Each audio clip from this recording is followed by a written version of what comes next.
Going on Shark Tank absolutely changed my life. Hi, Sharks. I'm Allison Ellsworth. I'm the first person to have gotten a deal to be a shark ever. That is wild. How do you build a billion-dollar brand? What is the formula? I always say there's like three things.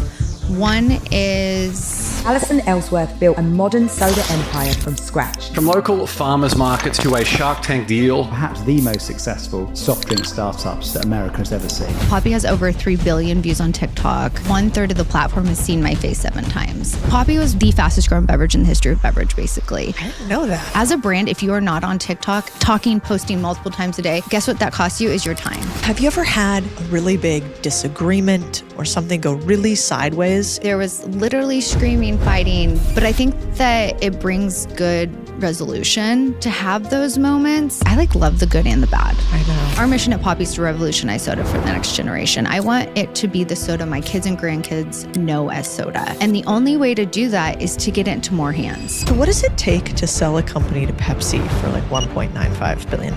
Yeah, so especially in beverage, there's literally 3 people that can buy you, or you can go public. And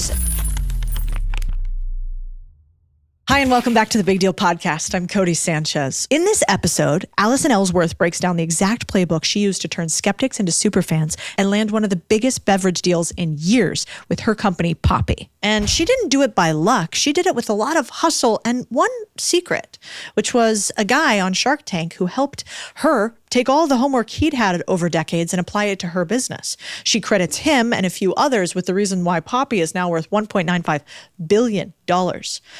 We're actually trying to do the same thing here at the Big Deal podcast. Steal some of the best and brightest homework so that you guys can have mentors just like she did. If you've ever learned something on this podcast or you want us to be your mentors, subscribe on YouTube or Spotify. You are a big deal to us, and we want to make you a big deal. Let's start with Shark Tank.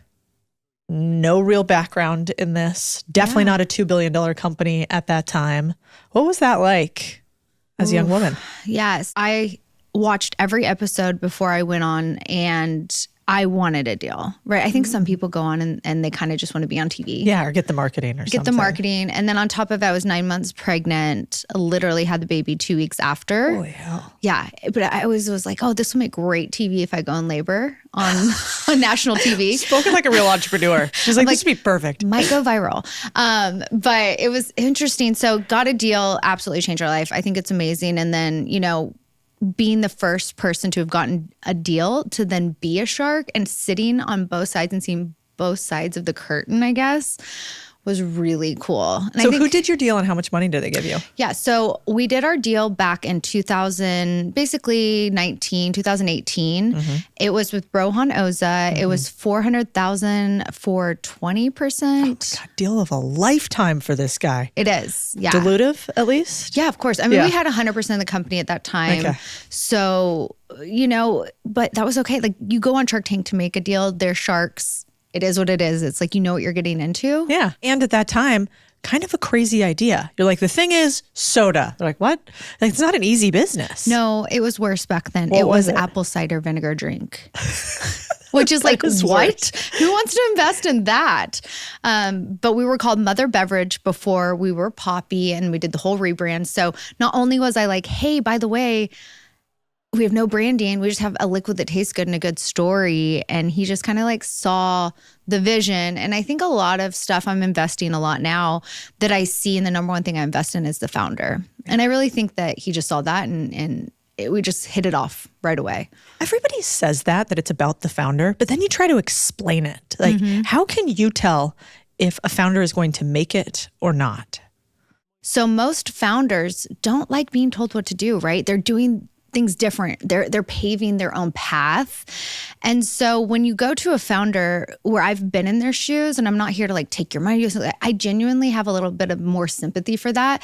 And I can relate to a founder that has vision, but is willing to take help. Because there's nothing worse than trying to work with someone that thinks they know everything. Even in business, you don't want to hire an employee like that. That kind of a person's annoying. And a lot of founders have big egos. I had a big ego when I first started and had to learn how to work with people and in the same sandbox. And so for me, when I'm talking to someone, I'll do a little bit of a test sometimes. I'll be like, hey, for your packaging, it's so cute. I love it, but would you be willing to change it? And I try to see their reaction, even if I don't want to change it. And some people will be like, wait, I spent so much money. I worked so hard. And they start like backtracking on why they don't want to change it versus I could be open to that discussion, and they're like open. But you also don't want a founder that just is willy-nilly and will change. So you almost like it's like a gut feeling too a little bit. Yeah. Well, I think also, for that, I want the founder that's like, why are we changing it? Mm-hmm. And you're like, well, I think you could sell more if you did X and Y and Z. And the founder's like, okay, you think given your $2 billion plus access to Pepsi, if we changed the branding, we could get here and here instead of there. I'm like, yeah, it's like, do you want to be right or do you want to win? Exactly. So let's find the winners. 100%. I love that. Okay. You know what's wild about you? You actually started in oil and gas research before you started this company, right? Mm-hmm. So what does that even mean for somebody listening? I didn't know what I wanted to do. I just knew I wanted to make money. And you can make really good money in oil and gas. So I went on the road for 7 years working in teeny little towns. I worked in the courthouse where I would do the research on ancestry and trying to figure out who owns the mineral rights. And on top of it, then you track them down and you negotiate with them in the city and the local government and the Bureau of Land Management. Like it's really complicated. But so what it really taught me was going out, getting to know people, their family, and how you can use that in business and it's not so transactional, which I think is really amazing, is like relationship building. And then dealing with government is not easy, right? To get things done. And so I think it was really well-rounded business, almost like better than college. Right? Oh yeah, I think the best business school is being in business. Shocking, literally. And you probably got a lot of rejection, I imagine. I've heard stories about people trying to go buy land rights or mineral rights on somebody's land, and they get like chased off with a shotgun. Yep. Like, I bet, did you ever have instances where you were chased off land with a shotgun? There's a lot of ranchers out there that do not want you on there. They're used to people coming and sniffing around. I mean, there's times where I couldn't get a hold of people and I would send them a pizza with like on the top of the pizza, I'd go to like literally Domino's and write like a note and be like, I promise you, I'm like, just take a phone call with me. And then there's a lot of like backstabbing as well, where like the aunt finds out and tries to cut out the uncle and the sister. And like, you're playing a little bit of therapy, I guess, with the families. But I mean, like, once again, those learned experiences. It was really fun, but I'll be honest, it's not fun being on the road. And so I finally got to the point where I was like, I wanted to start a family.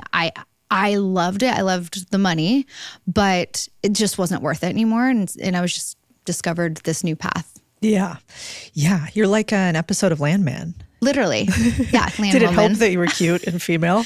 I was the only female at the majority of everything. And I do think it gave a little bit of a softer side to it. And I was from Texas and my dad grew up in Montana. And like I wasn't necessarily quote unquote a city girl, but I was. Let's be real, I was. But you threw a y'all in there where appropriate. Yes. I love that. So you go from naturally oil and gas straight to production of, I don't know, apple cider vinegar soda water, which is not so normal. No. What happened? Why did you do that? And did people tell you were crazy? Yeah. So I started it because I had a lot of health issues. My stomach always hurt. My skin was breaking out. I was allergic to so many different like makeups and fragrances.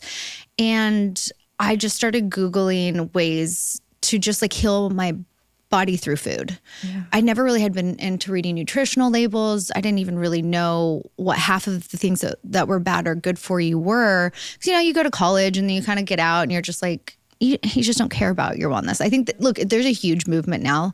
This was 10 years ago. Yeah, we were Taco Bell Cheeto girls. I get it. I love Taco Bell. I know, me too. And I started just eating healthier. I went gluten-free. I started working out. I started really trying multivitamins, just like natural things that you're like, oh yeah, no, I guess I can't say no shit. You can say it all. But it's one of those things I was like, okay. And apple cider vinegar just kept sticking out. I would drink it every day and it just made me feel better. But it wasn't sustainable. Have you ever taken a shot before? Yeah, it's awful. It's awful. It's awful. And you're like, I know this is probably something that's good, but I don't really want to do it. It's not sustainable. And so that's when I went to the kitchen. And I love to cook. It's a huge hobby of mine. I would spend as much time in the kitchen if I could. And I just made something that made it taste better. And then all of a sudden people are like, hey, this isn't that bad. The majority of people that told me I was crazy was my family. And it's so funny because I always say you want to surround yourself around people that like lift you up. But let's be real, being like, hey guys, I'm going to quit our job. I'm not going back on the road. I'm going to start selling this like vinegar tonic, basically. I definitely get why they thought I was crazy. But I did have my brother-in-law, like I brought it home to Thanksgiving one year. My brother-in-law got really excited. He was like tasting them. And my dad was like, hey, why don't you sell your hooch? Like this, so like they were like cutesy about it. Like, we love what you're doing. And then really where it took off was when we did actually start selling it. And we took it to the local farmer's market and it just kept selling out week after week. And then my husband finally was like, oh, wait, we have a business. This isn't such a hobby anymore. And then of course we've worked on the formula and ever since to make it improved and better, but still some of our original flavors are like raspberry rose and ginger lime that we still have today. I like the raspberry rose. I tried that So one. good. I haven't tried this one before, but I'm going to try it today. I was wondering, in the early days, it's so hard starting a company. It can be so lonely and challenging and you run out of money. And then even if you're growing like crazy, then you got to fund the growth. Did you ever do any wild, unhinged things to grow Poppy? So in the early days, we launched Poppy March of 2020, literally the first week of COVID. And so all of the traditional marketing plays went out the window. You couldn't do in real life events. You couldn't really do a lot in grocery store. Everyone was more concerned with getting toilet paper, right? And so most, especially in food and bev, you don't really go omni-channel from day one, where you kind of pick maybe D2C or Amazon and then you focus on retail and it ramps up. Well, for us, we were kind of forced to really go digital first sooner. So we went Amazon 100%. Which is not normal, right? It's not normal because it's very capital intensive. Yeah, it's super. And that's omni-channel, meaning multiple channels that you could sell through. So like Whole Foods and Amazon and, farmers markets even, whatever. And then it's so expensive because of the shipping costs. We're shipping literally water, if you think about it, like liquid and beverages.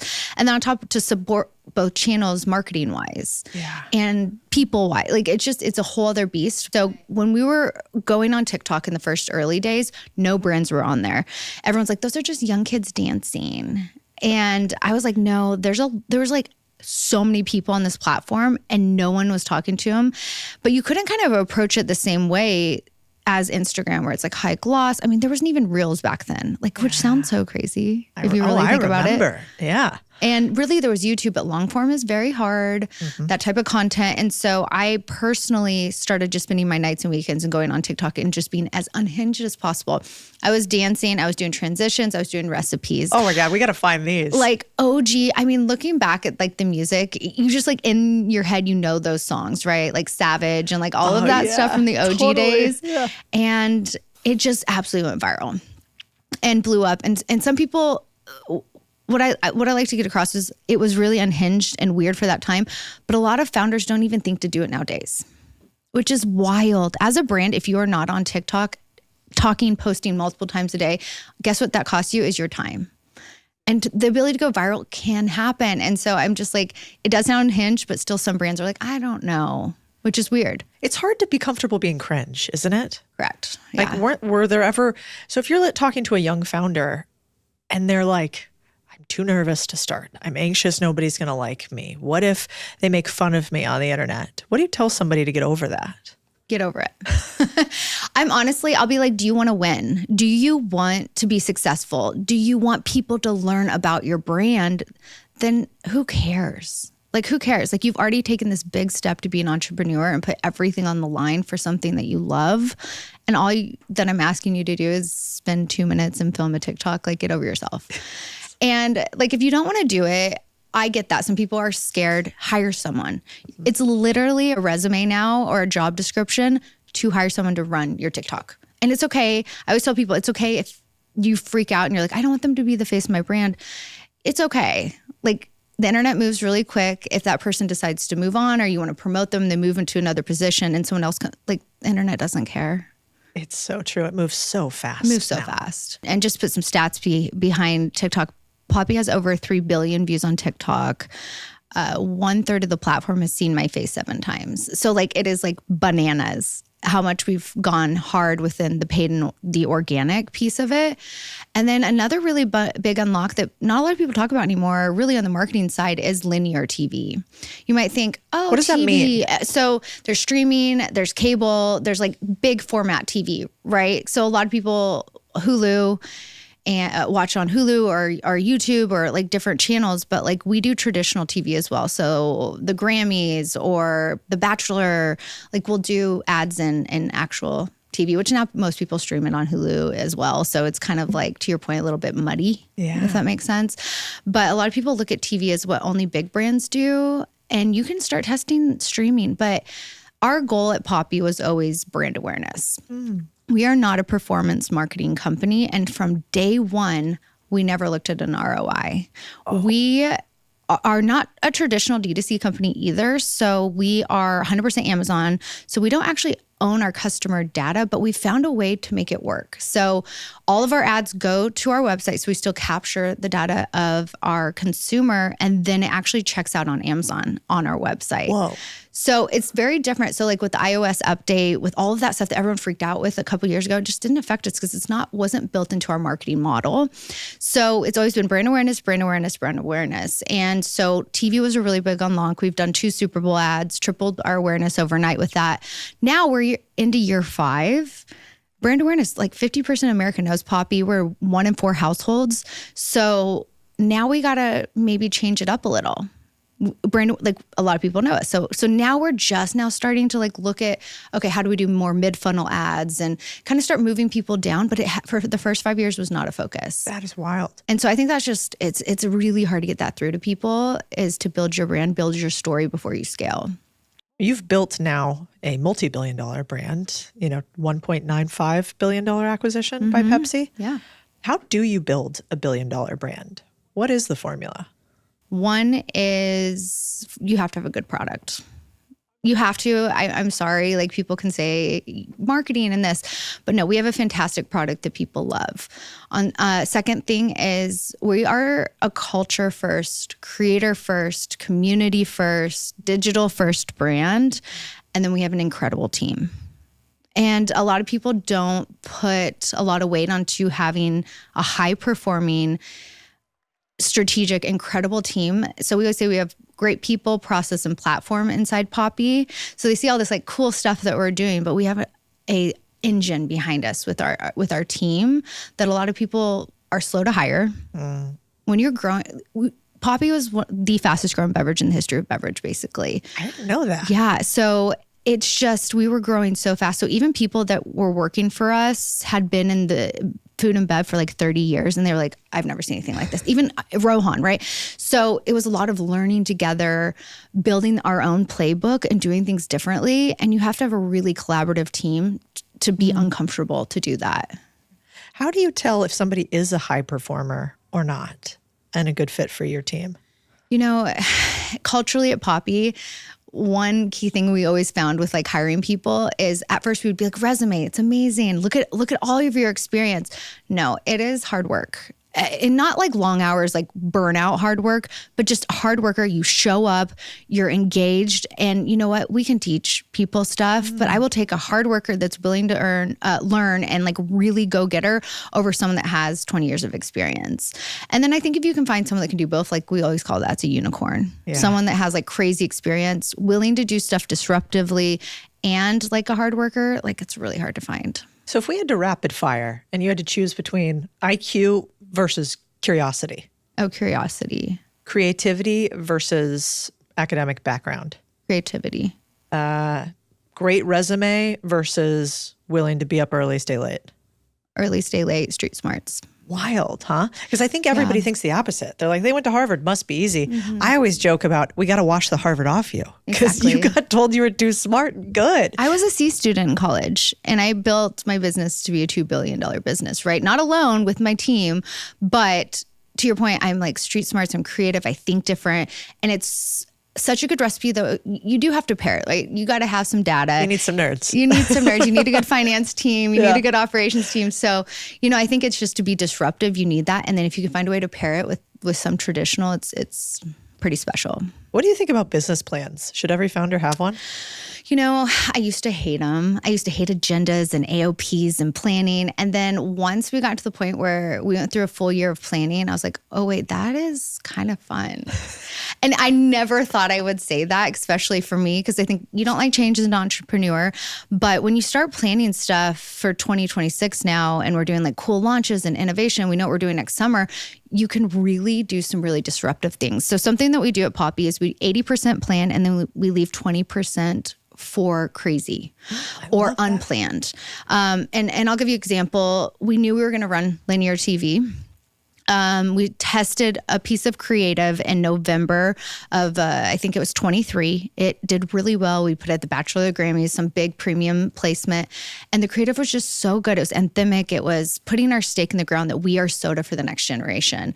And I was like, this is a Super Bowl. The whole board was like, this is a Super Bowl ad. Well, we couldn't find a Super Bowl. It was sold out. I finally found one like the Wednesday before the Super Bowl. We ended up buying the Super Bowl ad like the week of the Super Bowl. Oh. So like we knew we had something good. We knew we were doing TV, our creative, we filmed it, we had production. It was amazing. But like Super Bowl was not in the plan. And that's an expensive gamble. Right. Yeah. But that's how we just like, we're very optimistic, and we could just like grab something that was like cultural moment. It was good. We just knew in our guts, and it's hard for big businesses to do that. And I feel like still to this day, we're doing that at Poppy, even within the Pepsi system. What does a Super Bowl ad cost you? You know, you can Google it. I'm not supposed to say. Oh yeah, that tracks. You're actually not allowed to, right? Yeah, you're not supposed to say literally, but it's all just ChatGPT it. Yeah, it's probably a lot. And it's all over the internet. But you didn't hear it here. Well, just kidding. We'll link it. I'll find that shit out for you. Exactly. You say it, not me. Yeah, exactly. David, find it out. And then tell me when you find it. Buying a Main Street business can change your life. Instead of starting from scratch, you can acquire a company that already has customers, cash flow, and a team in place. But here's the catch. Most people can't afford to pay cash for a business. That's where smart financing comes in. And let me tell you, this is where the game changes. Why spend years grinding from zero when you could skip the guesswork, acquire businesses that are already profitable, and scale them up? With SoFi's small business loan marketplace, you can get connected with SBA providers and other financing options to get the capital you need. That's the leverage, baby. There's no hit to your credit score just for searching in the SoFi marketplace. And if you're approved, you can have funding in your account as soon as the same day you're approved, which is wild, right? It's not about chasing the unicorn. It's about real cash flow, proven systems, and loyal customers from day one. And that's what Owner Nation is all about. So if you're in, head to sofi.com/Codie and see what's possible. Okay, so how about this? Is it true that you raised $50 million for your company or something like that? It's a lot more. Wow. Okay. Yeah, obviously by now. Yeah. So I guess my question is so you've raised more than $50 million for your company. We'll leave it at that. There's so many people listening that like they have what I call a first wallet problem, which is like they almost can't think beyond their wallet. So they're like, I have $1,000, so I could only start a company with $1,000. And I think there are a lot of limiting beliefs people have about getting other people's money. One, they think that sounds scammy. Like, how could you get other people's money? What do you mean? Two, it's like, oh, that's only for rich people. Three, it's like, well, I don't know that I could do it because I've never given somebody money. So how could somebody else? It's all these first wallet problems. How do you pitch someone to get them to give you their money? You know, I think it's a few things. You actually have to have a business plan. A lot of people do not want to invest in an idea. Mm-hmm. And you have to also know where that money is going. There's nothing more that irks me when someone says, I want you to invest in my brand. I'm like, what are you going to use it for? And they can't answer that question. Yeah. You know, look, I'm open to all sorts of things. I've had people say, I want to clean up my cap table. I want to invest it in marketing and people and headcount. POs coming in. Look, there's not necessarily a wrong answer. You just kind of need to know. And then once you like dig in, you want to do your DD on the due diligence, but like you actually have to like know what you're talking about, know the numbers. And that was a big thing going on being a shark this time that I learned. There's a lot of entrepreneurs that came in and they didn't know where their money was. And I'm like, you're going to go on a national TV show and not know where the $700,000 lives on your P&L? Like, know your stuff. And if you don't know it, hire someone, do a fractional, like be scrappy, figure it out. And I think if you can do that and you can sell, then comes the dream, sell the dream, but you kind of have to, unfortunately, have a business plan. Yeah. So what did it sound like when you first pitched Poppy and you got people to invest in you? What was your pitch? Did you have a 30-seconder? Yeah. So, hey, sharks. No. We had done about $500,000 in revenue. We were a different company called Mother Beverage, like I said. And we just had a great story. I was very passionate about it. We actually had some traction. We had some sales, right? It wasn't something that wasn't. We also were already in Whole Foods. So originally in the early days, we had Whole Foods come by our booth and they were like, you guys need to be in Whole Foods. And that was really an aha moment too of you have a business. So we had a retailer. We were going into Sprouts on top of it. So we kind of we were like a real business. We were a little baby business. So I think I have a lot of people that DM me now and they want a lot of my time. And it's tough because I don't have so much time and I have 3 children at home and I'm working on other projects and doing different things. And there's nothing, once again, that irks me more is someone saying, hey, I have an idea. I would love to jump on a call with you. And I'll be like, is that all? like you want me to build your business for you? Like you want me to just tell you, like, you know what I mean? It's tough out there. But I think it's actually good that you say that because so many people are like PC nonsense on here and they just want everybody to feel like they're nice and not tell them the truth. And people who are trying to build it, they need the truth. Like, hey, you will not get an investor to take you seriously like that. Don't waste my time because that will not lead to you getting more money. So I think it's actually really good that people say this, especially women and big women founders, because sometimes we're too nice. I know. And it's a problem. Yeah, you probably weren't always that nice when you were growing. You're like, I don't have time for this or this or this because I got to do what needs to be done in the business. Your life is so ingrained when you have business and kids and you're grinding and then you get to the point where they feel like, well, you don't have time for me. It's like, I don't have time for myself.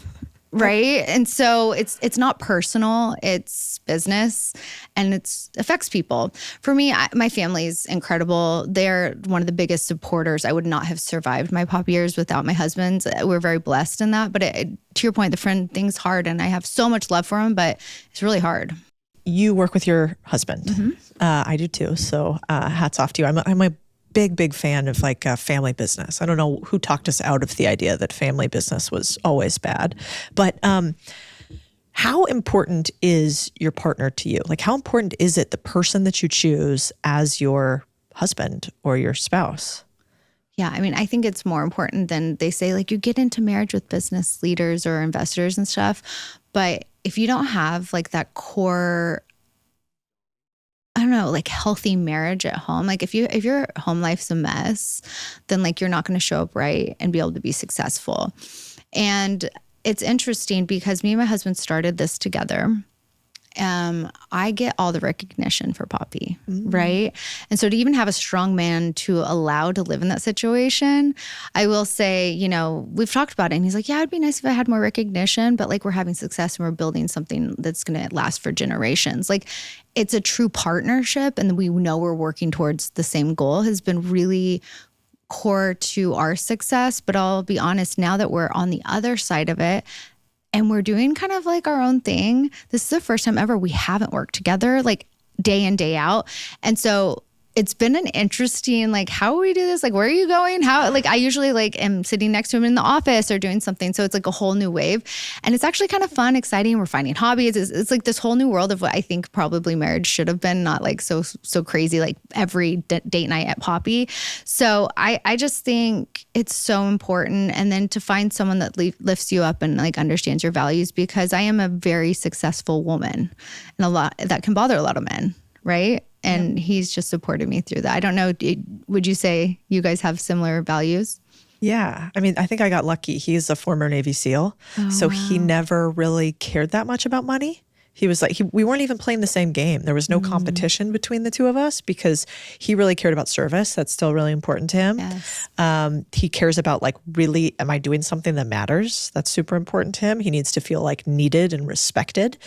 And I like the game of business. So I was like, no, I want to build something big. And like, who cares if they respect me? I want to do, And so the two of us together, I think that worked well.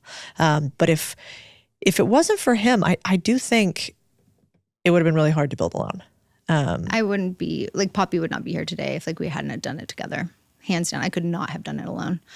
It's just, yeah, it's tough. And that's why we say like, it might not be your husband in business, but having a co-founder is special. And even if they're not a co-founder, just like the first 2 employees, like whatever it is, that community, keeps you sane. Buddy system. I like it. Do you think that you can become a really successful billion-dollar CEO and still have all the same friends, do all the same things you did previously, have work-life balance? Is that possible? No.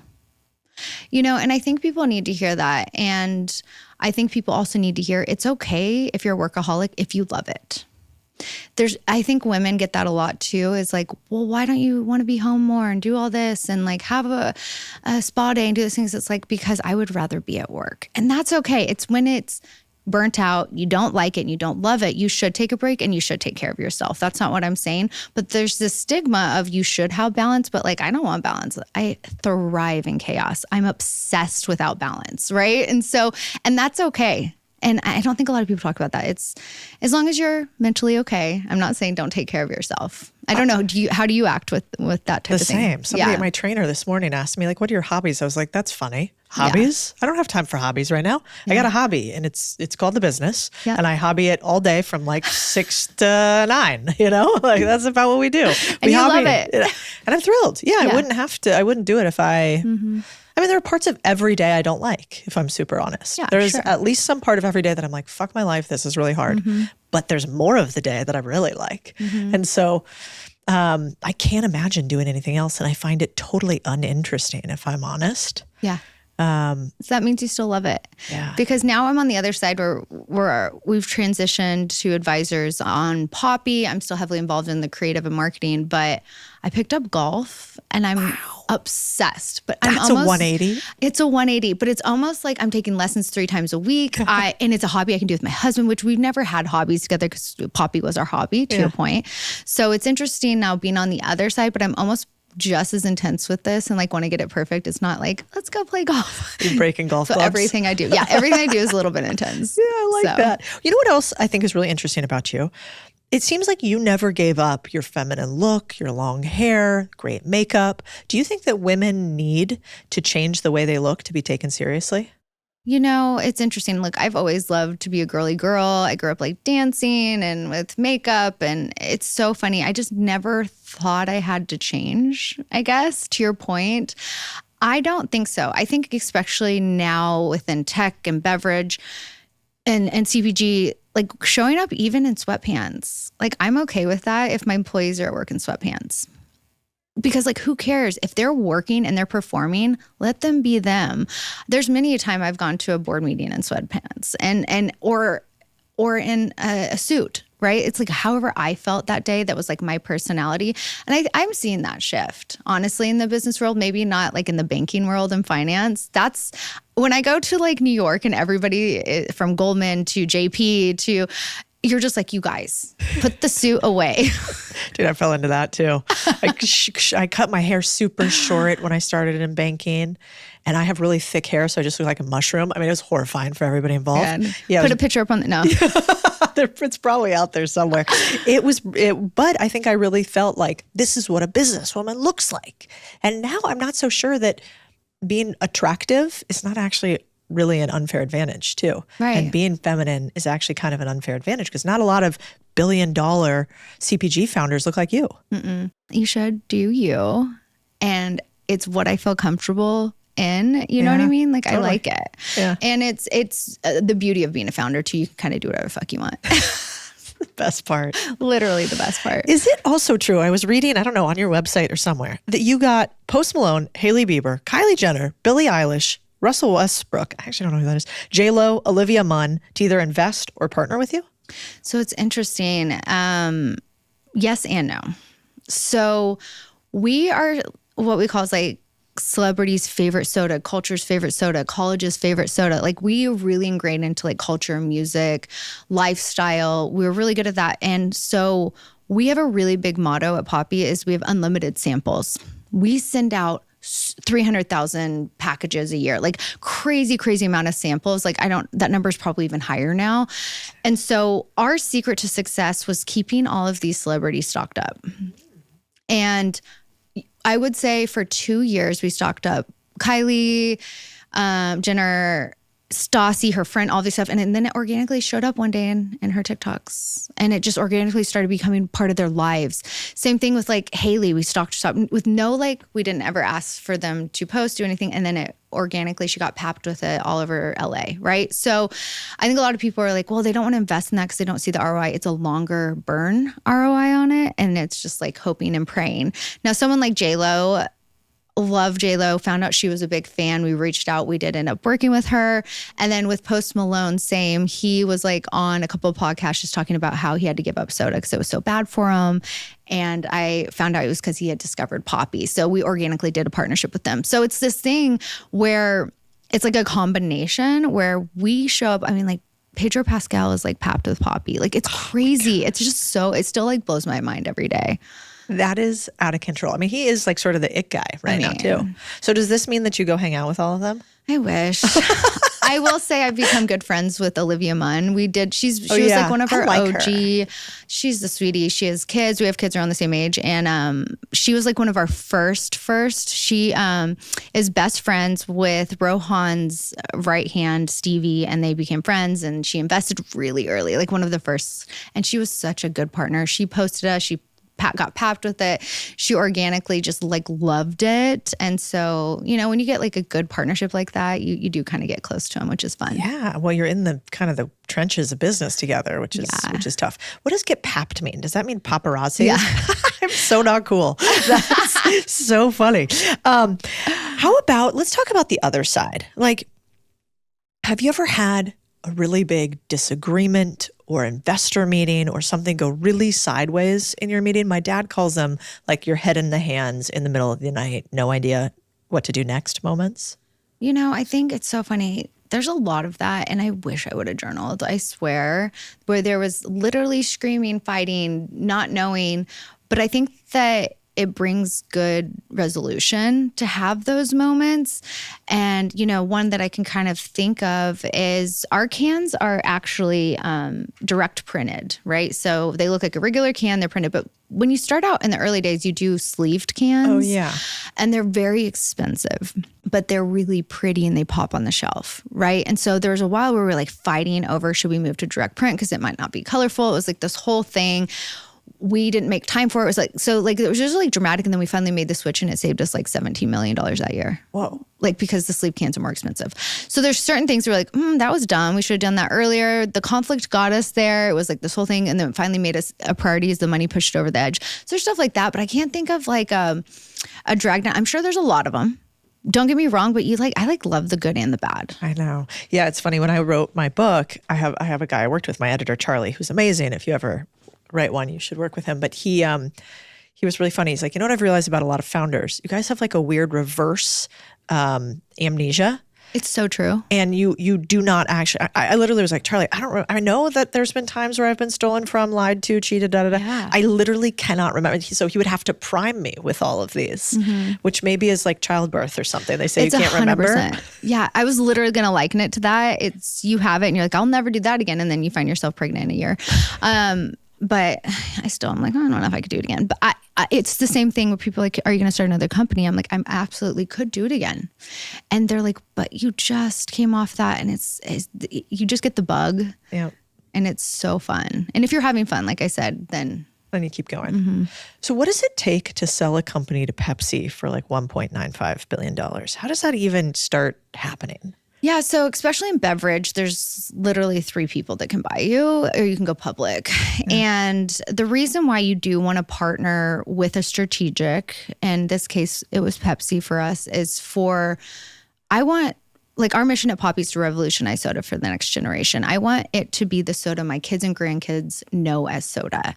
And the only way to do that is to get it into more hands. And the best people that can do that is Pepsi.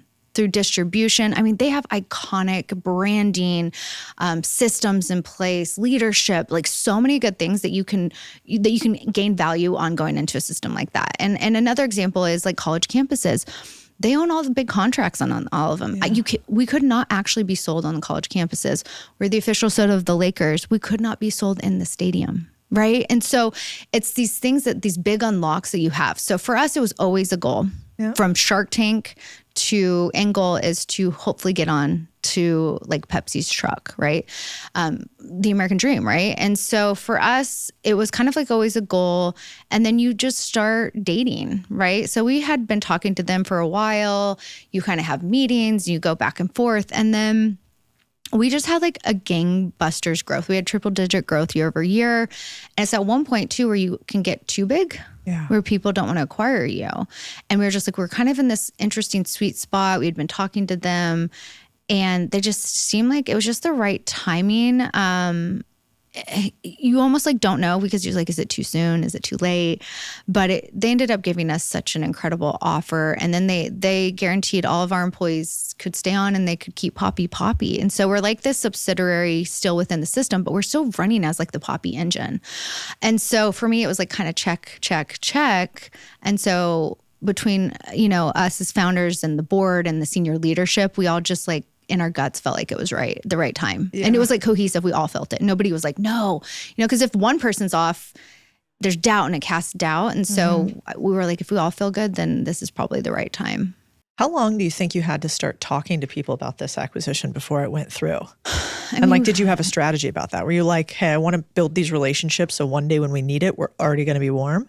Well, the good news with Rohan, our shark, he had just been in beverage for a long time. He had sold multiple companies. He had great relationships. Our CEO, Chris, had been in beverage for 30 years, had great relationships. So that goes to the piece of like, yes, we had a great story with me and Steven, our founders, but we also had a great like team around us to help guide us through that. And it was so fun to like go through it. Now I'm like, oh man, I want to do that again. I think there are a lot of people listening, and we've realized one thing in particular lately, David and I, that a lot of people don't know how to communicate with authority. Like they would not know how to stand up in the room with Pepsi and express what they want, or even how to come on a podcast and be taken seriously. I'm curious for you, do you think there are mechanisms to be taken more seriously in the way that you speak, maybe especially as a female CEO? Well, for me, it's always been a little bit harder as a woman to be taken serious in a room full of men, right? Especially in beverage. I'm the only female founder of an exit of this size ever, right? And so especially in beverage, it's like a heavily male-dominated thing. But the one thing I will say is the team embraced my vision and crazy versus pushed it away. And so I'm very blessed with that because I've heard absolute horror stories. I've heard stories of people being like, they want me to change my clothes. I can't have fun anymore. I was just like, you started this company for a reason. Believe in yourself. And so I always just tell myself that anytime I'm going in somewhere into a big meeting, it's like, I did this. None of them started a company. They've gotten behind us in this, but I did this and I deserve to be here versus as a female in the room, I can't. No, I'm not putting myself into that box. And I once again goes back to support system. My husband is always my biggest cheerleader and he was obviously in a lot of those meetings as well. And so it's like a little bit comforting to have like your team and your cheerleaders behind you. But I was challenged a lot through the years. And I've even had other people say, you've changed the way I lead because I thought it had to be a different way and you showed me different. So it's like growth on both ends. Do you ever remember somebody in particular saying to you, like, you're not going to make it, no chance? It goes back to probably that amnesia. If they did, I'd probably blocked it out. Like, whatever, bitch, scoreboard. Literally, like I'm a forever optimist. You can tell me, and look, I've cried. My ego's been hurt over the years. I've been in a room where people don't understand my value.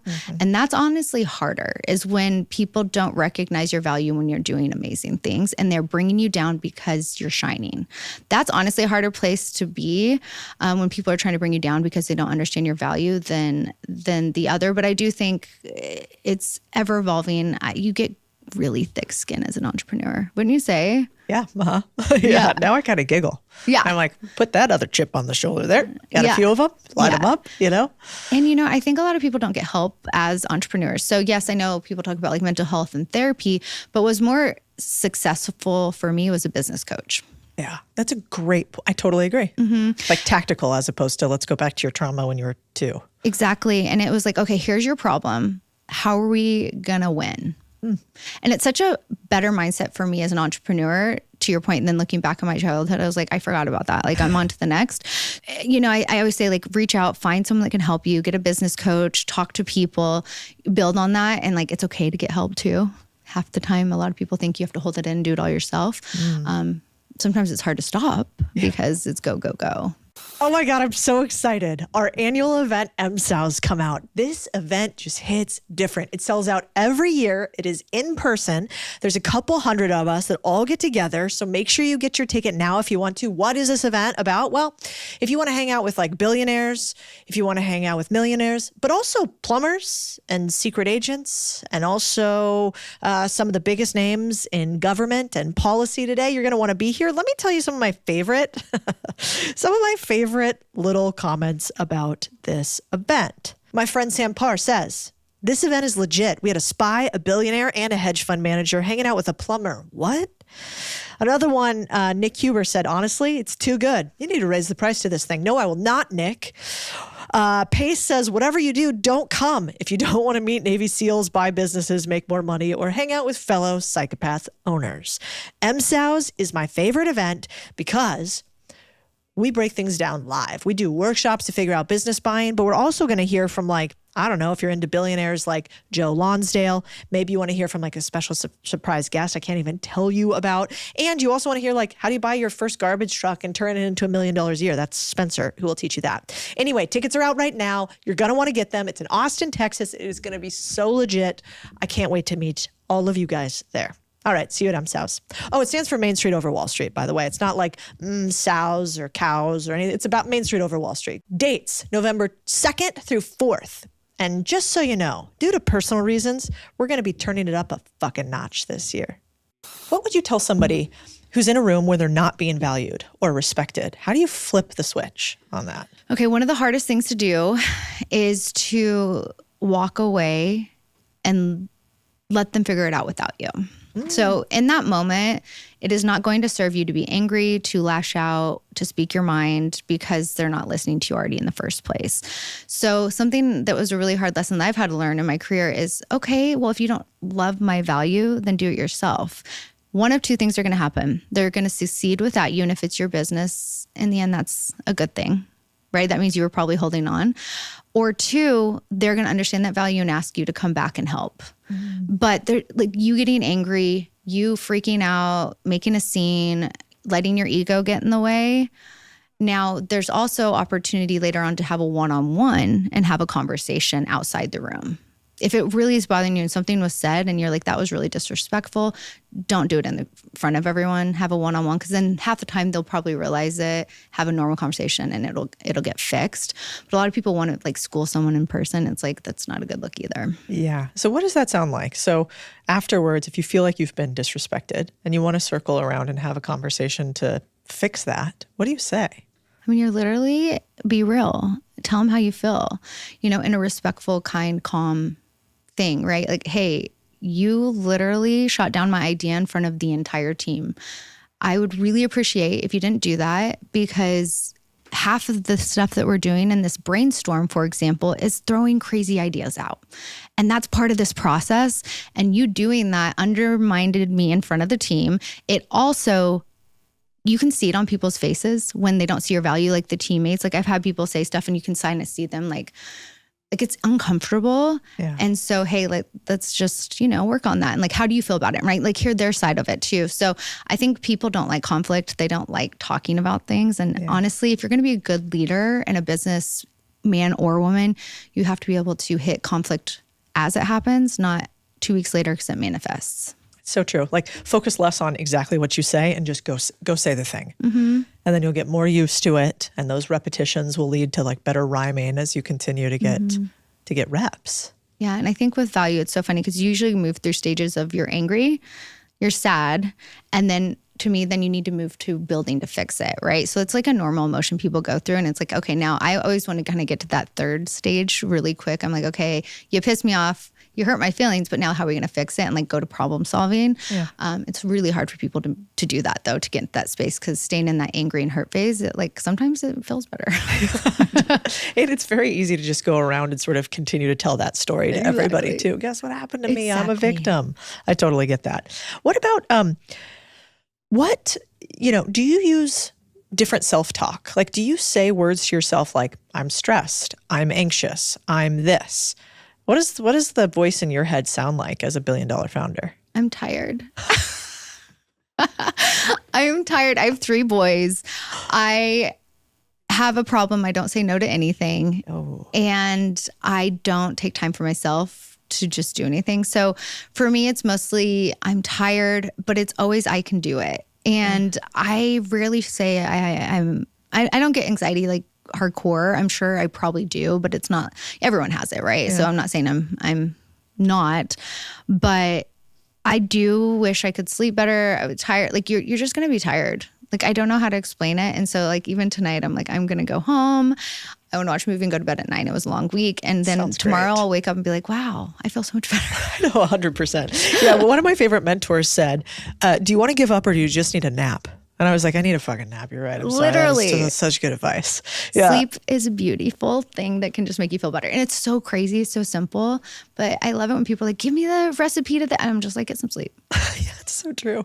Yeah, I was at church the other weekend and the pastor had such a good saying. He was like, sometimes it's really hard. They're kind of these young guys. They're here. It's called Red Rocks. Have you ever heard of it? No. We go to Austin Ridge Bible. Oh, okay. I've gone there too, which I love also. Yeah. I like this Red Rocks crew because it's in a movie theater, a converted movie theater. Ooh, they're like 4, maybe sub 33-year-old guys, super young families. And they're just building a church for the first time ever. You're watching them do it live.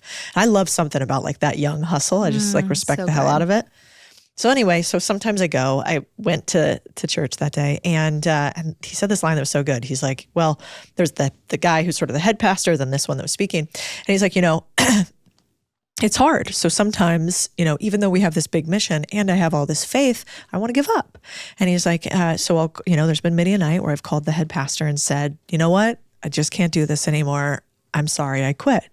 And his response is so good. And he's had to say it to me a few times, which is, no problem. Quit tonight. I'll see you tomorrow morning. That is so good. Isn't that good? Yeah. It's like, just get some sleep. Just get some sleep. Come back. And so I'm totally going to use that because I do think sometimes we talk ourselves into all of the work nonstop and we think about how hard something will be instead of how great it'll be when we hit it.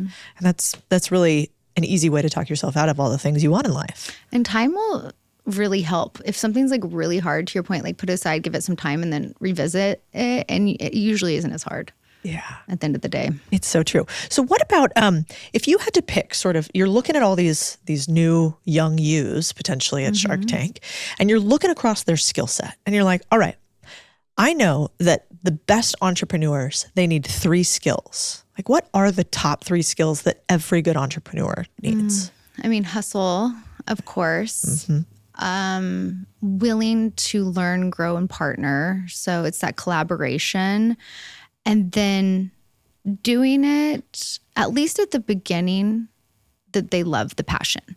Because I know you said like passion needs to turn into profit, but if someone is starting a business to get rich, it's to me not the best recipe for success. So you need to have that passion for whatever you're doing for those nights you want to quit, because you'll probably get into a situation where you want to quit. And if you're just doing it for the money, you'll probably quit. Yeah, it's a good point. Do you think you could be just as passionate about any business now that you've run Poppy? Like, are you just passionate about the game of business or are you passionate about soda? I wish I didn't know as much as I know now. Right? Because back then I had no fear. I didn't know anything about beverage. Beverage is a beast. You're literally shipping water. Yeah. And it's a very capital intensive category. So for me, it's like, yes, if I'm looking at it, right, beauty has really great high margins. Supplements have high margins, right? Something I know I won't want to do is run a D2C company because they usually cap out about 250 million. Right? I know all these things. So then my head, when I'm thinking about what I'm going to do next, I'm like going through check. Whereas before I didn't know any of that.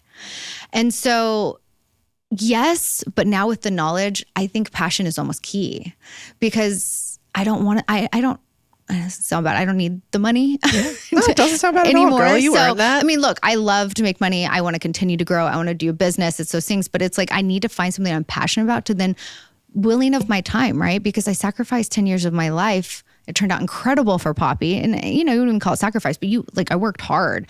So it has to be special. And the founder has to be right. And then, or I want to do it myself again. Yeah. Do you think you will eventually do another one?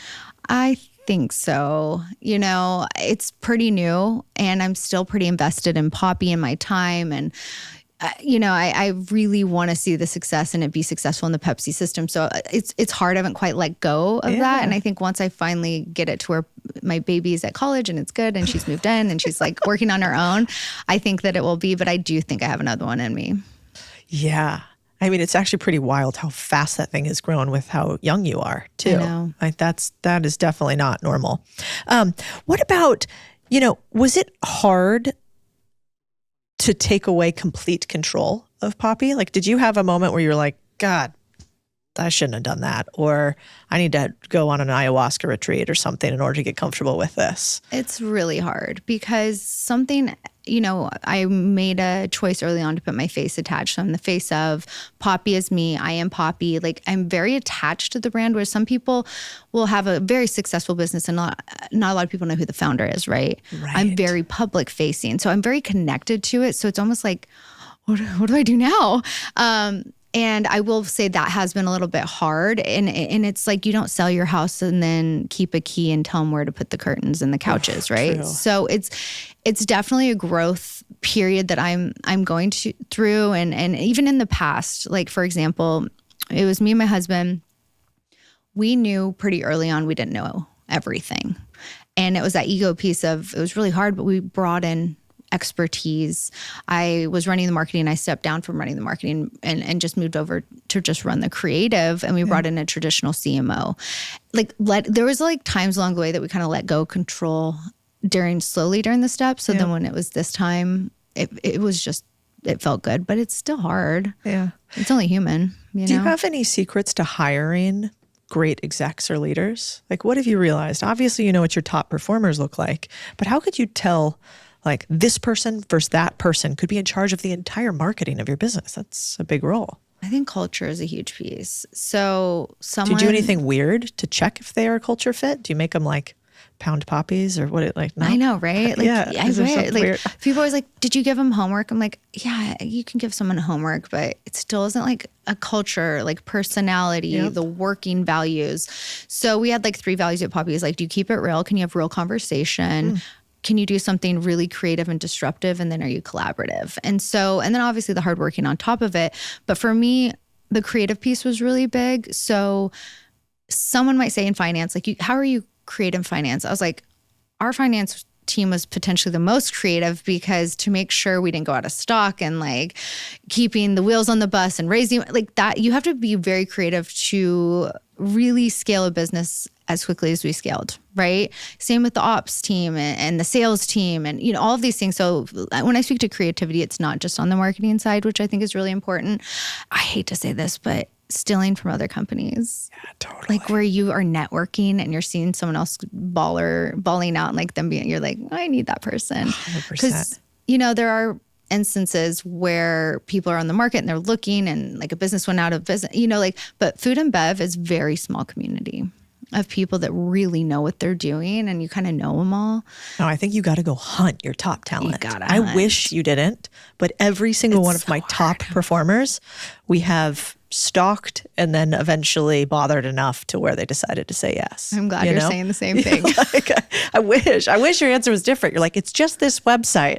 But you know what? It's different for lower level. 100%. You know what I mean? I was really big on pulling from other verticals like beauty and fashion and young. And at one point we were 65% female at Poppy because it was part of our DNA from senior leadership down. And we found hiring women was really good. We found certain fun little hacky things, but we were very young, hired young, very Gen Z forward. And it's those are the people that understand the culture, especially on the marketing and creative side. Yeah. The creative thing is actually really, really clever. What did you say exactly? You said what was the second value at Poppy about creativity? So we keep it real. We are creative disruptors and we do it better together. Yeah. So you were saying when have you creatively disrupted something would be is that one of the questions you would how could you tell if they were a creative? Totally. Exactly.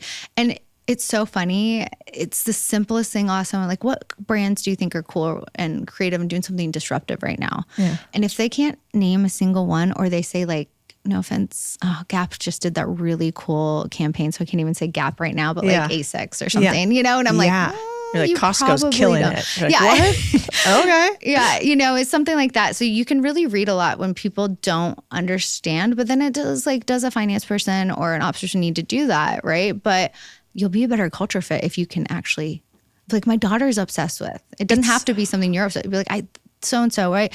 Like understanding like that piece was really interesting. And then like it's the network piece of, and the best people are the best people. And then Poppy people wanted to work there. Yeah. So we would put an application up and we would get like 10,000, 20,000 applications. It was very overwhelming. So I'm sure we brought recruiting in-house. Yep. We have, I think, 2 to 3 full-time recruiters, depending on the vertical. And then the one piece that's really hard to recruit for is the creative side. Yeah, it's so hard. It's really hard because most people get into like creative worlds, like a graphic designer or creative directors, and they want to be creative. They don't want to manage people. And so, and do you really want them managing people, right? And so you once again have to find those unicorns that can do both. And I feel like we have a killer team that can do both, but it's a lot harder to find. But I accidentally almost snuck into your office that time when I was telling you about with the leasing, because the door was open, when you come off the elevator or whatever. And what I loved multiple things, but I loved that it looks like your cans.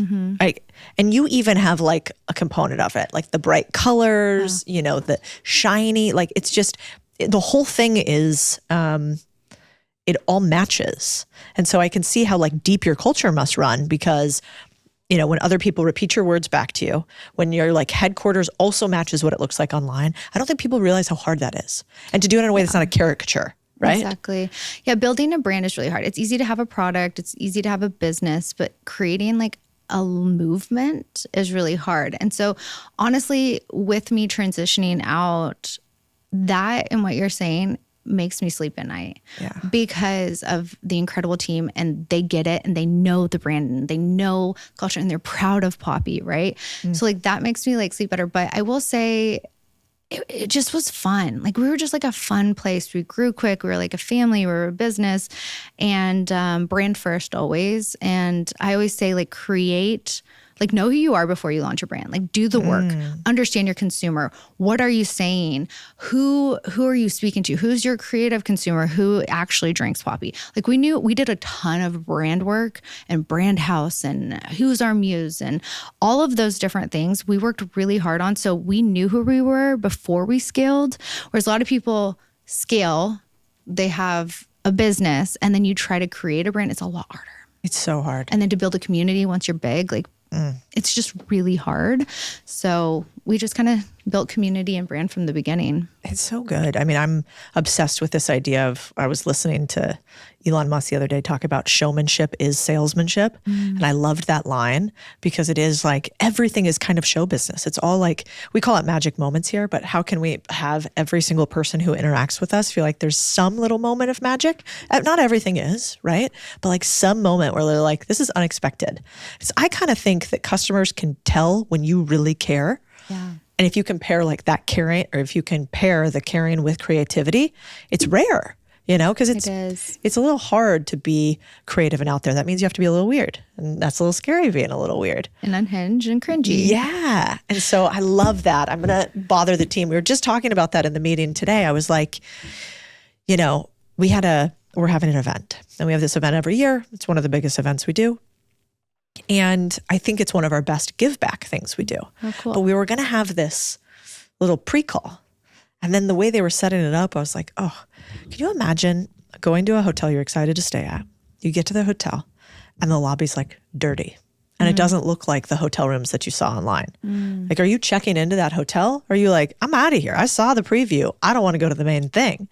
And so I was like, we have to be so careful in every single moment. If they get a little taster of yours and it's been out in the sun and your third-party logistics wasn't very good, and so now it tastes bad, like they're never going to buy Poppy again, right? One chance, yeah. Right. Fascinating. Yeah, and it comes down to, we think of that in a lot of layers. So the first thing that gets the consumer's attention is our packaging in store. And we've spent so much time on this packaging. We have like a designer dedicated full-time to our packaging.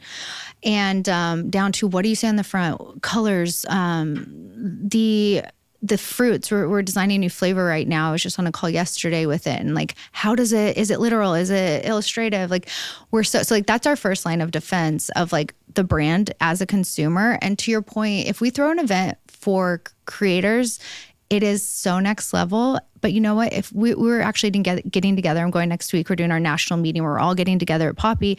We create our employees like our creators. So they're going to show up to the hotel. They're going to have influencer bags in there. The events, we make them feel like they're at a Poppy event that we would have done for a creator. And like, that's part of our culture. It's like, why would we treat our employees differently? Yeah. And so we do kind of go all out with that stuff. And our marketing budgets are a lot higher than I think a lot of others on the brand building side and the culture side and the things, just to allow us to do stuff like that and really treat our employees as well. Almost like, where did you learn that from? Like, why did you start doing that?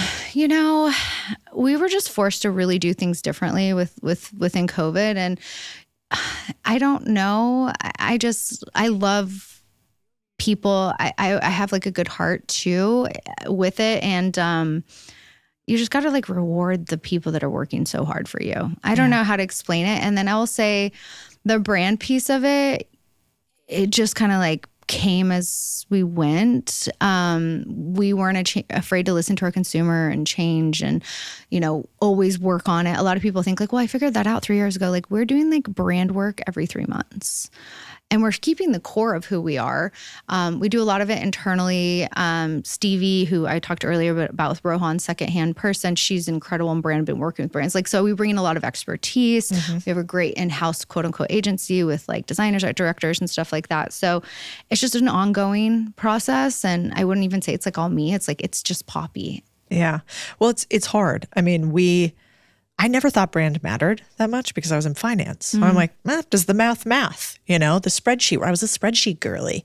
And so I didn't think it really mattered how you dressed or like what makeup or anything about brand except like make it look trustworthy. That would have probably been my main thing. And then when I started having some consumer businesses and then being on the internet, I realized, oh my God, I have this so wrong.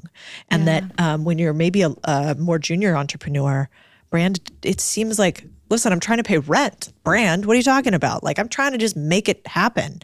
But then if you want to get to the big leagues, the difference between Poppy and some knockoff soda that somebody else is doing is your brand. Correct. That's where all the margin is, right? It's literally why we were acquired. Yeah. Is our brand and our core audience of like, we are soda for the next generation. And we've built it on a brand and a lifestyle. Like people match their makeup and their nails and their outfits to Poppy cans.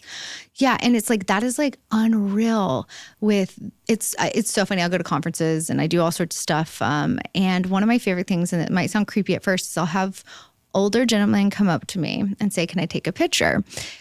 And they'll say, it's for my daughter. My daughter is obsessed with you. I love Poppy. We love it in our house. And like, they're just as excited because their kids are doing something better. And it's like this movement, and it's just so cool to see this type of movement happening. But I mean, it took us years to get there. We just invested in brand from day one. Our marketing budgets were way higher than they should have been. And honestly, I will say, like, I have to give it to like Rohan and Stevie, like they're great brand builders. And like, I learned a lot from them, but it's just the team and it was just like, it was part of our culture. I don't know if that makes sense. 100%. Yeah. You know what? Yeah. Now that I think about it, I have a dear girlfriend who has 4 little girls, and 2 of them are obsessed with Poppy. Now that, because I remember hearing about it from them. They live in Dallas. That's probably also another part of it. But they have like a Poppy party or something. Is that a thing that little girls do? Yeah. And they have like different tasting when new ones come out? Yes. Whoa. Poppy parties. I mean, we have sororities during Rush. They have a theme days, and one of them be like Poppy Rush Day. And they're like colored cans and orange, and like so much so that we started seeing that trend online, that this year we did customized sorority cans. God, that's good. With them. So we sent it, and then it had their sorority on it. So they were posting it, and it went absolutely viral. And like, that is a brand building initiative that has a higher ROI than doing a commercial, because it's just part of the movement. And a lot of people wouldn't see that trend. They wouldn't invest in the cans and buy the licensing and do all that. But we just see like brand first, culture first, creative first. So smart. Yeah. Plus those ladies who do the dancing in front of the, God, I sound so old again, but like they do like at Mizzou or whatever. They're like all these hot young little sorority chicks out front. So and much they get millions of views. That literally last year, we live here in Austin. I went to the Zeta House and I danced with them in front of the thing. Yeah, literally. So I was like, this would be great content. Once again, Are putting you a myself good out there. dancer? I'm a pretty good dancer. Oh, yeah. That's, I really wanted to see some Alex I was like a dance major Earl. in college for like a year before I realized like, what am I doing? But no, but this year we sent Alex to the campus and she I went think to I him. did Yeah. see. So that was your activation. Yes. With her. Yeah. That's wild. I swear I researched before this podcast, but you guys are we're kind of everywhere. I know. And then I didn't even realize it was you. That goes back to the 40% household. Well, thing. we have, it's so funny. We have someone on our team, Sophia, her title's VP of Culture. And a lot of people might confuse that with HR. No, it's all things cultural. Cool. So it's an entire vertical that we have within Poppy. So it goes the influencer, the social, the events, the partnerships, like all things culturally in culture report up into her. And so like that's how serious we take it. That is brilliant. And so you're kind of like always able to capture a trend or capture a movement and figure out how does Poppy become sort of a marquee portion of like what's happening right now. Are there other brands that do that well today? You know, everyone always is like, who do you look up to? Who? It's so hard because we've literally built the playbook. Yeah. Like Duolingo had a moment, I feel like, where they were really doing that, but that's not so much now. Right. Yeah. I would say Duolingo did a good job online and with their mascot. I've always thought like mascots are a little cringy. I'll be honest, like people dressing up in cans and stuff is like weird to me, but it worked for them. Yeah. It was really like did. a moment. Plus, what else are you going to do with that? You have a beautiful can. You know, they're like, here's my app. Yeah. That's yeah, tough. totally. So no, this has been a really hard question. And I've like always, the only people that I'm like obsessed with that move at the speed of culture, that they're huge and it's $1 billion brand, because it's really easy for like younger brands to like do stuff, be more nimble, but Skims. Oh yeah. Somehow they figure out market initiatives where they'll get like the White Lotus cast in a campaign 3 months after it airs. And I'm just like, to move that quick with such like a cultural moment is pretty impressive. Yeah. Those nipple bras were brilliant. So good, right? Because you know what else I really respect about them? They do not give a fuck. They're like, do we win?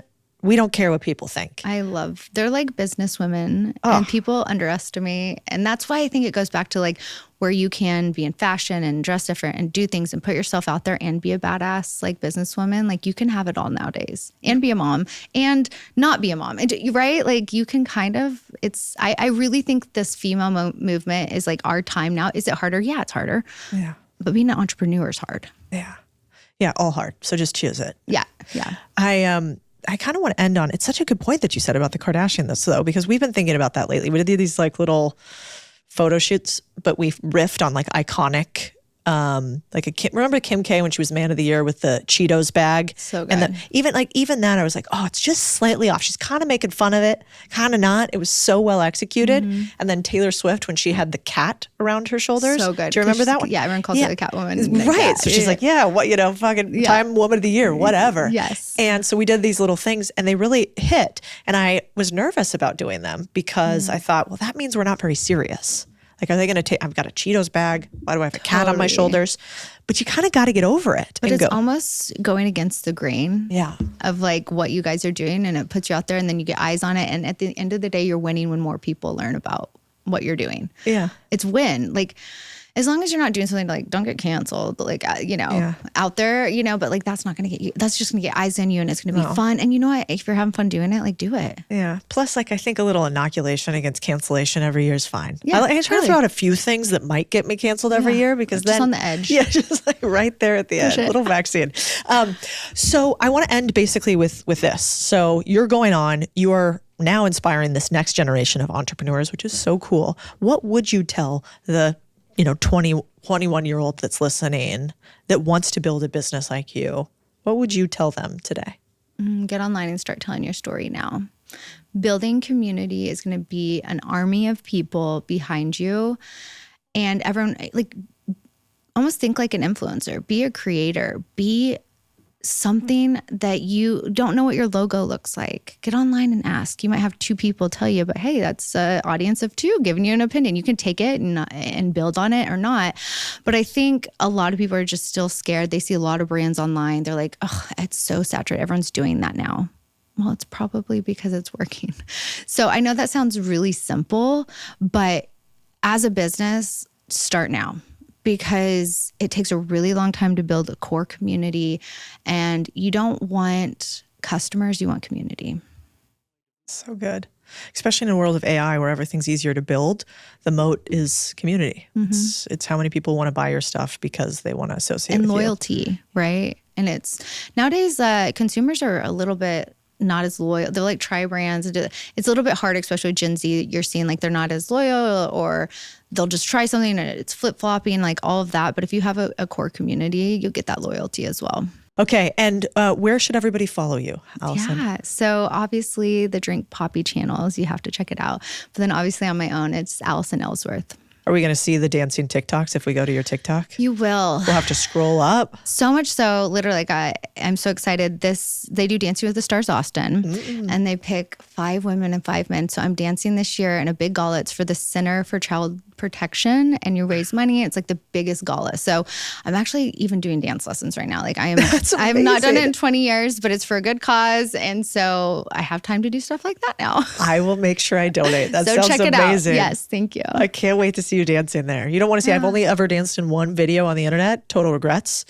That's one of my rules, actually, as they know, no dancing on the internet, Codie. So now maybe I got to change it up. Oh no, I'm going to get you on next season. I'm going to literally put your name in to be on. You're so screwed. I should have never told you that. Let's give you all my weak points. I'm here for it. Thank you so much for coming on today. Thank you. I had so much fun.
I'm in the club doing champagne and cocaine. You get to throw your credit card in. I run it up. The deficit is out of control, and it'll be fine while I'm alive. We still have incredible creditworthiness, but by the time you're older, I mean, deficit is nothing but a tax on young people. It's a delayed tax, but it just means your interest costs are going to be much higher when you're my age. So I think almost everything we do is an elegant transfer of wealth from young to old. What do you say to young people listening to this that go, wow, those problems are so big? You know, I'm like you said, barely trying to make rent, doing what I can over here. How do I not become a nihilist and only want to destroy things? Sure. So, well, the first thing, it sounds stupid, but it's vote. I mean, seniors figured it out. They figured out if they vote, they get money. Yep. So if young people want to figure out more child tax credits, low interest loans for business, whatever it might be, more opportunities to engage in this economy, first and foremost, they need to vote. Young people do have a lot of agency. There is huge opportunity. I know that you're making money in the mainstream economy. If you're willing to work hard, I mean, things are worse for young people than they are for old people now. But the reality is things are less bad here than almost anywhere in the world. Every problem I'm talking about, it's prevalent elsewhere and even worse.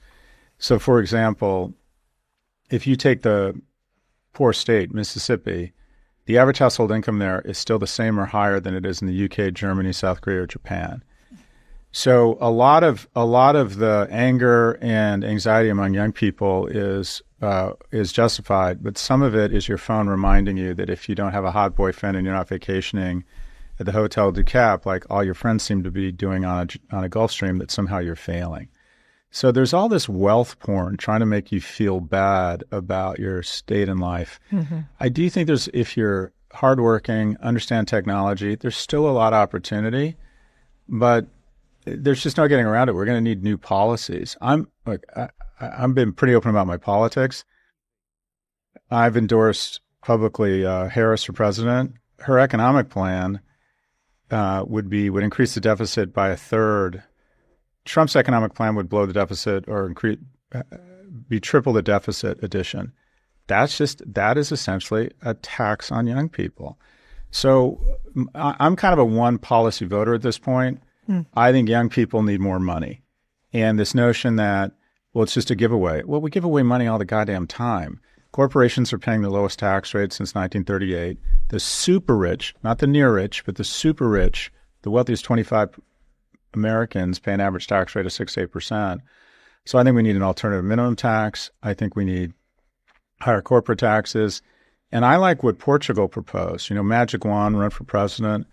Portugal just passed a tax holiday. Everyone between the ages of 20 and 30 pays no taxes because they found that their younger generation was anxious, depressed, and also, quite frankly, leaving. I think we need something like that. I think we need sort of a Marshall Plan to level up young people, because what we're seeing is that 40 years ago, 60% of people aged 30 to 34 had at least one child. Now it's 27%. People are literally kind of opting out, and opting out is, I don't want to bring kids into this world. And I don't think it's because they don't want kids. I think it's because they can't afford them. Mm-hmm. So, what's the point of all of this? If your kids are anxious, depressed, obese, and don't want to have children, what is the point of all this? And is it to create a class of, it's this lottery economy where let's just try and create as many billionaires as possible, even if it comes at the expense of young people or people who are just trying to be millionaires. So I think, quite frankly, I just think we're all fucked up. I don't think we've got our priorities straight. Once you're above $2 or $3 million a year in income, you're not going to get any happier. So why? I'm turning into this sounds very populist, but why wouldn't we have a very progressive tax structure at the highest levels instead of a tax code that massively declines once you get really wealthy? And the myth in our tax code is that the rich don't pay taxes. Actually, the workhorses pay a disproportionate share. The bottom 50% pay almost no federal income tax, and the top 2% pay about 90% of the taxes. But there's some nuance there, and that is, I call them the workhorses. Mom's a baller. She's a partner at Skadden Arps, M&A transactions, makes $2 million a year. Dad is a chiropractor, and he has 2 clinics. He clears $600,000, $2.6 million a year, right? That is a crazy amount of money. they probably need to live in a city in a blue state to have those types of jobs, which means at that income level, they're probably paying 48 to 52% in taxes. So when you say the rich need to pay more taxes and they think, well, I'm the rich, they're like, well, boss, I'm kind of working for the government at this point. I don't need to pay any more taxes. Once you make the jump to light speed and you can have the privilege I have where I basically buy and sell assets to make a living, I start companies, I sell them, I piece out to Florida because I have that kind of mobility. My average tax rate the last 10 years has been 17%. Mm-hmm. So when I was your age and making a lot of money, but it was all current income, I was paying 40 to 50%. Once I started making a shit ton of money, my tax rate plummeted. So it's the plummet part I don't understand. And I don't see any reason why you're not going to lose any happiness. If you took taxes, say alternative minimum taxes to 50% from 17 for someone like me, I'm not going to lose any happiness. Whereas if you can give someone a child tax credit, take them from $45,000 to $55,000, that changes everything in that household. So I think our tax policy, our fiscal policy, I think it's all designed to shove wealth from young to old. Scott talks a lot about how the game is rigged against young people, and I think he's right. But there's an angle most people miss. The average young American spends 2.5 hours a day on social media, 900 hours a year, creating content, building audiences, going viral for platforms owned by billionaires who are getting rich off of their labor while the creators see almost none of that upside.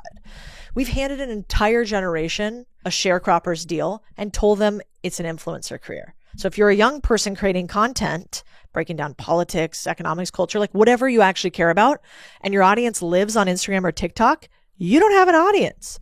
You have a following on somebody else's property. One algorithm change and it's gone.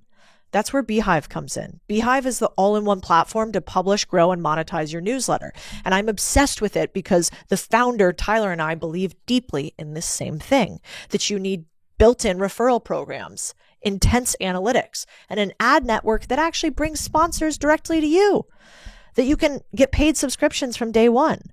I don't think young people are lazy. They're not broke because they bought avocado toast, for fuck's sake. They're broke because every system they've been handed, housing, education, social media, extracts value from them instead of building it for them.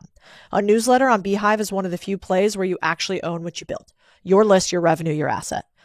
The system won't fix itself, so I think you got to go own something. Go to beehive.com, which is spelled BEEHIIV.com, and use code CODIE30 for 30% off your first 3 months. Stop building on borrowed land.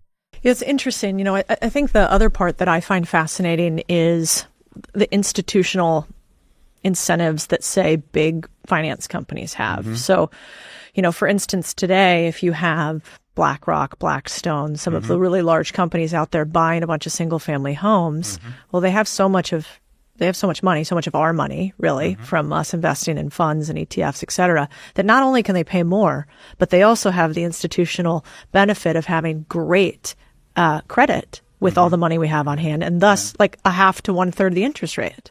So I think some of the reason why things have become so expensive are not just they're actually, you know, I don't agree with you on all the tax policies perfectly, but I do think it seems wrong that somebody could use my dollars to have a lower interest rate to pay more for our houses and then bundle them again. We also saw during 2008 that mass bundling of the American dream of home ownership can be problematic as well. So that is another one that I worry about. What do you think, though, about the people who might say, hey, I actually want to pay my fair share in taxes because, like you said, where else is there better to pay taxes than America? But they're concerned about things like trains that go to nowhere in California and government that can't do much with our tax dollars. I don't think, look, do we need to increase tax rates or cut spending? The answer is yes. If America was a household, America's making $50,000, that household's making $50,000 and it's spending $70,000 and it has $330,000 in debt. That's just not sustainable. And every day we get new credit card offers to keep rolling and paying, continuing to spend $70,000 on $50,000 in debt. We get $7 trillion in spending, $5 trillion in tax receipts. You just can't manage a household responsibly. At some point, the Chinese or whoever aren't going to show up for one of our treasury auctions and interest rates are going to skyrocket and you're going to have, you know, shit's going to get real pretty fast. So I just don't think there's any getting around it. I like states like Florida and Texas that have no states. I like when states compete. And I think ultimately competition is probably going to bring down sort of this out of control spending in some of the blue states because they're just, people are leaving. I think it's good to have intrastate competition. Government, when an economy goes above sort of 32% of spending as the government, it just becomes very inefficient. 2/3 of employment in Argentina is government employees. It's just not, there's no productivity, there's no incentive there. So I would love it if someone had an adult conversation and came in and said, we've got to cut Social Security spending by 10 or 20%. We're going to have to cut, 40% of all spending right now, government spending, goes to seniors. It's about to be 50%, which lowers the amount of money we can invest in technology, R&D, and education, which have a much bigger payoff. I think we're going to have to massively cut social services, entitlements. It all leads to entitlements. We're going to have to look at everything, and we're going to have to raise taxes because the far left and the far right, as far as I can tell, come together and agree on two topics. They agree on reckless spending, right? I want more services, more social spending. You want more military and lower taxes. I know, let's do it all. And we'll just keep racking up the deficit because young people haven't done the math and we still can continue to borrow. Our credit card hasn't been shut off. It's irresponsible. It's mortgaging our future. So I'm with you. No one wants to have that conversation. The third biggest issue among people your age in the election is the deficit. And it never gets mentioned among our politicians. It's just, the right, there's a myth that Republicans are more fiscally responsible. They love deficits as much as we do, as much as Democrats do. So I'm with you. I would love to see, all right, we have $2 trillion in deficit. You can have a small deficit to $400 billion as long as you're growing the economy. So that's $1.6 trillion. All right, come up with $800 billion in tax cuts or in spending cuts, and the other side will agree to $800 billion in increased taxes. But that sounds way too reasonable. There needs to be a grown-up in the room at some point here. It's gone on way too long, and because the deficit really hasn't popped up. We're now this year going to spend more money on interest on the debt than we spend on our military. That's at some point it's going to begin crowding out almost everything. So yeah, I'd like to think we're ready for an adult conversation. It hasn't happened yet. Fingers crossed. So if we're sitting out there right now and you're talking to a young person and they're about to slit their wrists, they see no light at the end of the tunnel, what do you tell a young person today? Like, what is the actionable thing that you can go do now? Sure. Having having seen so many different moves in markets, what are some words of wisdom you'd have if they want to make money? Okay. I just wrote a book on creating economic security, and I do think there's a formula. The first is focus, and that is find something you're good at. People say to follow your passion. I think that's bullshit. Anyone who tells you to follow your passion is already rich. And the guy telling you to follow your passion made his billions in iron ore smelting, right? Be a DJ on weekends, play in a soccer league, design jewelry with your friends, open a restaurant when you're already rich. The vanity industries are really difficult because there's 180,000 people in SAG-AFTRA. These are it's not easy to get a union card. That's the union representing actors and stage workers or producers. 83% of them last year didn't qualify for health insurance because they didn't make $23,000. So acting might be your passion, but unless you're in the top 1% and you're getting bright, blinking green signals that you're in the top 1%, go find something else. And I don't want to crush your dreams. Just have a sober conversation around what's required to make a living in that industry. So find something you're good at. And the key part of that is find something you're good at in a non-romantic industry. The guy who has this studio, I've been here twice this week, this isn't that romantic. He found some shitty loft space on Avenue B and rents it out to podcasters and is probably making really good money. That is not, he didn't dream of that when he was 9. I know I'm going to install sound insulation on a loft in a mediocre area in Manhattan and rent it out to podcasters. I don't think he was dreaming that when he was 9. But this is a good business. Now I just opened 2 more. There you go. This is find something you're good at and think, I could become great. And by the way, if you don't know it, when I was 17, I thought I was going to be a quarterback. When I was 19, I thought I was going to be a pediatrician. When I was 22, I thought I was going to be an investment banker. I got a job with an investment bank. I ended up in business intelligence and analytics. I didn't even know what that meant until I was 25 or 26. So try and find your job in your 20s is to workshop and find something you're good at and maybe could be in the top 10 or the top 1%. And forgive yourself if it doesn't involve college, because 2/3 of kids don't end up in college, and there's this industrial shaming complex. I've been at these parties. Did you hear, Max dropped out of Rutgers? And it's like, oh, shame. The parents have fucked up. The kid is a failure.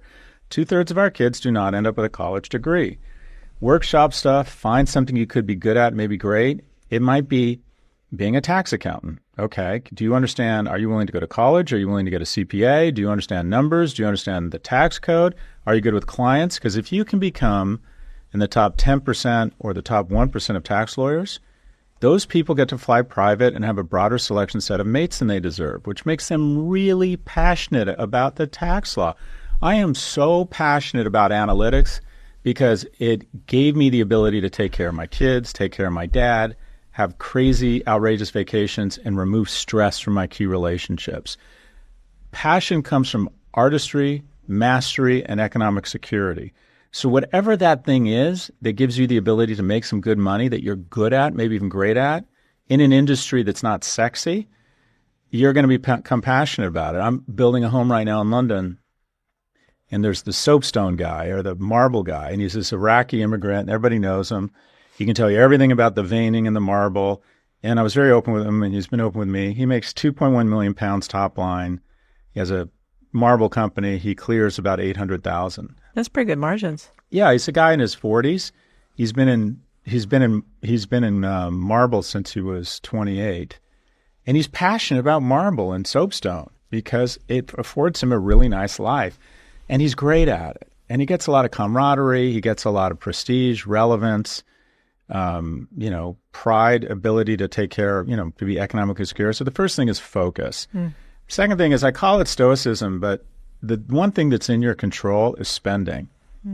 You got to develop a savings muscle when you're young and see if you can get alignment with your roommates or your romantic partner and gamify saving money. Even you got to figure out, you got to have a savings muscle that you can flex.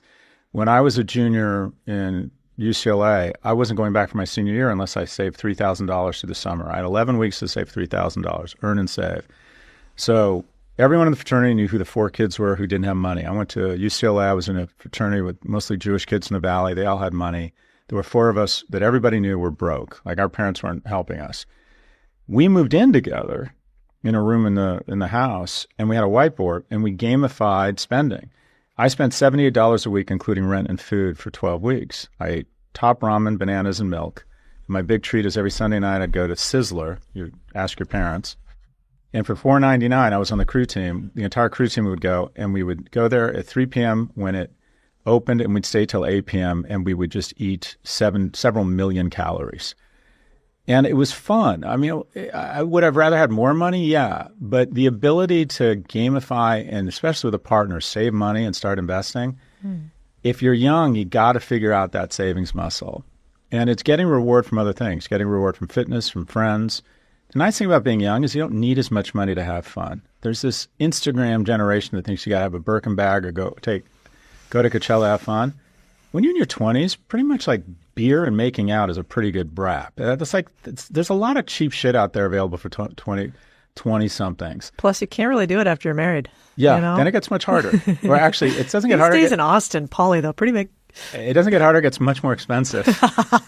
So, it's true. Anyways, I call it stoicism, but getting a savings muscle. The third is time. For the majority of our time on this planet, we haven't lived past 35. So young people just cannot imagine they're going to live to be 100. And most of them are. And they also can't calibrate how fast time is going to go. Wow, my life has gone really slowly, said no one ever. If you, from the age of 22, just figure out a way to get 2, 3, 5% of your income out of your hands. 99% of us will spend everything that comes into our hands.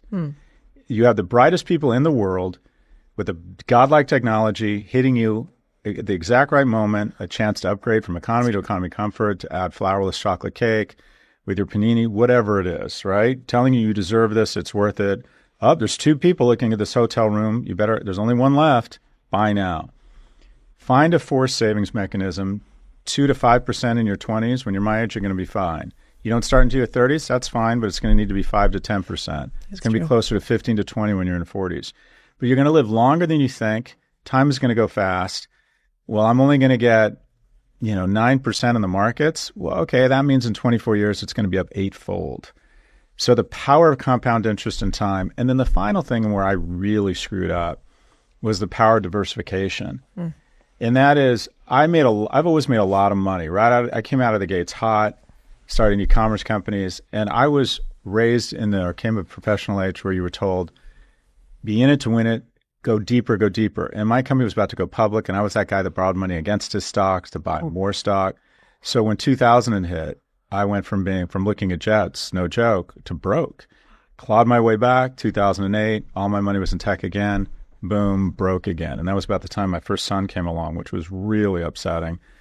But diversification is your Kevlar, and that is, 2 weeks ago I found out I made one of my biggest investments. I invested $5 million in a tech-based healthcare company, Tier 1 VCs, baller CEO, best investors, had to elbow my way to get in. That's a big investment for me. It went out of business last week. That's a 0 for me. But I don't invest more than 3 or 4% of my net worth in any one thing. So it ruined my hour, but it didn't even ruin my day, and it certainly didn't ruin my week.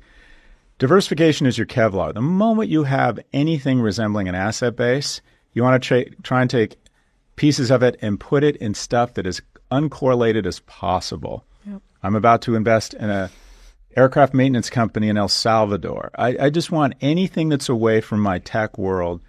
I now appreciate diversification because once you have an asset base, the way you get rich is probably through a little bit of concentration, your own business. You double down on a house, you fix it up, you flip it, whatever it might be. But the way you stay somewhat rich is through diversification. And I didn't realize that. I was always reading these stories about Steve Ballmer borrowing stock, Fred Smith doubling down on FedEx, Mark Zuckerberg never selling a share. No, diversify. Because here's the thing, the market will always trump individual performance. And no matter how good you are, if you're in tech in 2000, you're going to get hurt. Yep. Amazon lost 90% of its value from 99 to 2001. And then also a little bit of forgiveness. Recognize that when your stocks go down, recognize when you have a business fail, that most of it is not your fault. And at the same time, when you kill it and you buy stock and it doubles and you were smart enough or lucky, you weren't smart enough to buy NVIDIA 3 years ago, you were lucky enough. You are never more prone to a big mistake than after a big win. Bring in your horns. So I wish I'd learned diversification. I didn't save money in my 20s and 30s. My first feeling when my son came marching out of my girlfriend, it was supposed to be bright lights and angels singing. I felt so nauseous. And I thought, well, okay, in addition to childbirth being gross, which I think it is, I felt incredible shame because I was sitting there at 40 years old. I'd made so much fucking money and I was broke because I wasn't smart enough to diversify. Because I thought, I'm such a baller that my company is going to be worth $1 billion, so I'm going to keep doubling down. So my first sentiment when I saw my son was I failed this kid. And I want to help young people realize I don't want anyone to ever feel that way. And you don't need to be a billionaire. Just start saving some money. Real estate's a great force savings. Figure out a way to get it out of your hands. Keep saving. And just in case you don't go double platinum or have a podcast that's #1 or have a movie or buy NVIDIA, you don't need it. I can get you rich. That's the good news. The bad news is the answer is slowly. So what I would tell young people is even if you don't end up in an amazing job, if you start early and you follow this pattern, you're going to be economically fine. That's such a good point. I think there's a lot of porn these days about, sleeping on floors, sleeping on couches, and that's not the only way to make it too. And that if you want to be successful, you have to go all in on your business. And I don't know about you, but I never wanted to do that. I never wanted to sleep on the floor if I didn't have to. Yeah, I didn't want to have to sacrifice everything early on. I wanted to work really, really, really hard. But I think in finance, we get lucky because we learn that. From an early age. And for most young people today, if they watch anybody who's had success, they go, well, they went all in. And it goes back to your point. I don't think I'm a top 1%er. I think we should all have a little bit more humility. Assume you're going to fail more and then you won't. And then I always giggle, when people say they want to be a DJ, you go, you know how to become a DJ? Become the CEO of Goldman Sachs. It's more likely. DJ Soul. Yeah. And you buy your way onto the stage. Who else buys their way onto the stage? Paris Hilton, Shaq. 100%. How does Shaq make his money? Fucking chicken stores now and car washes, which I love as well. So I think you're right. Well, I went to the U.S. Open and I thought, okay, I'd rather be Nadal or Federer, the number 3 or number 4 ranked tennis player. I'd rather be, because I get to go to the U.S. Open and sit in great seats, and I'm not stressed and throwing up in the, I'd rather be the number 1 or number 2 player in the world. I coach a lot of young men, and I had this kid. He got into MIT, but he had a chance to play basketball. He's played basketball his whole life at what I call a pretty mediocre school. Mm-hmm. Like, boss, go to MIT and buy a fucking basketball team in 20 years. Like, what are you thinking? The sports is a terrible business. It's, if you do the math on what's required to become a basketball player, it is much easier to win the lottery. It's just crazy. So you need to have, what I tell young people is, you can have it all, you just can't have it all at once. And you need to have a sober conversation around the trade-offs. And a lot of times what people don't take into account is, you can control your spending. And there's nothing wrong with cutting your spending and saying, I'm not going to live to work, I'm going to work to live. Mm-hmm. Well, fine, but you're going to need to lower your cost of living. And there's nothing wrong with moving to St. Louis and dual incomes, make 80 or 100 grand. You can get a home for that, have a really nice life. But be clear, if you expect to live in New York and you expect to have, I survey my kids. When I say my kids, I mean my students. 70 to 80% of them expect to be in the top 1% of income earners by the time they're 35. Do they realize it's the top 1%? Well, no, because I think the top 1% income now is like 700 grand. Yeah. They don't think of that as that much money. Mm-hmm. I mean, the average compensation at NYU Stern is $212,000 first year. So they think, okay, within 7-8 years, I should be making $600,000 or $700,000, and a lot of them will. But if you expect to be in the top 1% and maintain a lifestyle in New York or LA or one of the super cities, you're going to have to work pretty hard. You're going to have to, I had some fun growing up, but I always say that from the age of kind of 25 to 45, I didn't really do anything but work. Yeah. And it comes at a real price. I would say I lost my hair, I lost my marriage, and it was worth it. Yeah, it's interesting. I do think you either get to choose short-term or long-term pain. That's right. And I wish somebody had told me that earlier. Which like is these days, yeah. I never like to when they play those videos, like the reaction videos of the girl crying because life's hard, and then they make fun of her. And that never really sits that well with me, because I think it's because we kind of failed them. We didn't tell them it's going to be fucking awful. Your first job is not supposed to kill you from how hard it is. It's supposed to kill you from the pure monotony of like awful labor. What was your first job?